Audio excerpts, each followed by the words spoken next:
এই পানিছড়ার মোড়, এটা এখন তো রমজান মাস আর খুব সকাল, একদম জনশূন্য। তো রমজান মাসের পরে দেখা যাবে, মনে করেন সকাল 7টা-8টার থেকে শুরু করে এখানে লোকে লোকারণ্য হয়ে যায়। তো সময়ের সাথে সাথে এটা এখন জনশূন্য হয়ে পড়ছে, কোথাও লোকজন নাই, একদম কোথাও কোনো লোকজন নাই, পুরো ফাঁকা। এই মোড়টাই মূলত হচ্ছে পানিছড়ার মোড়। রমজান মাস হয়, এমনিতেই লোকজন নাই, কিছুদিন পর থেকে আর কি লোকজন আসবে এখানে। বিগত 3-4 বছরে এখানে আসলে অনেক উন্নতি হয়েছে, অনেক নতুন নতুন পার্কও হয়েছে, অনেক স্টলও আছে। আগে এত দোকানপাট এখানে ছিল না। এখান থেকে 4-5 বছর আগে যদি চিন্তা করা হয়, তাহলে সে অর্থে কিছুই ছিল না। তো এখন এখানে অনেক উন্নতি হয়েছে, কিন্তু কথা হচ্ছে যে সময়ের সাথে সাথে এটা হয়তো রমজান মাসের পরে 1 মাস মতো এখানে ওরকম জমজমাট থাকবে, তারপরে আবার সব কিছু নিস্তব্ধ হয়ে যাবে, তারপরে আগামী শীতে আবার। তো এই হচ্ছে বর্তমান পরিস্থিতি।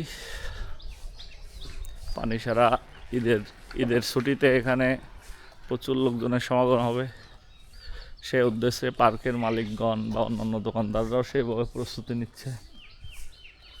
হ্যাঁ, তো সকালবেলায় যেহেতু লোকজন নাই, অবশ্য এখন দুপুর বা বিকালবেলায় ওরকম লোকজন থাকে না। তো এই পানিছড়ায় আসার সহজ, খুলনা থেকে যদি আসতে চাওয়া হয় ট্রেনে আসা যায়, ঢাকার থেকেও ট্রেনে আসা যায়।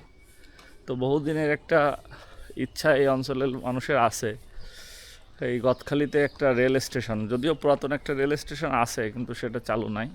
এখানে একটা রেল স্টেশন হলে লোকজনের আসা যাওয়ায় খুব সুবিধা হবে। এখন যেহেতু জিগরগাছা এসে নামতে হয়, তো জিগরগাছা থেকে আবার ইজি বাইক বা ভ্যানে আসতে হয়। তো সেই অর্থে যদি গদখালিতে রেল স্টেশনটা চালু হয়, তাহলে বাংলাদেশের যে কোনো প্রান্ত থেকে এখানে আসা খুব সহজ হবে। এটা এই অঞ্চলের মানুষের একটা জোর দাবি, অনেক দিনের দাবি, যে এখানে একটা রেল স্টেশন হোক। হয়তো বা এবার হতে পারে,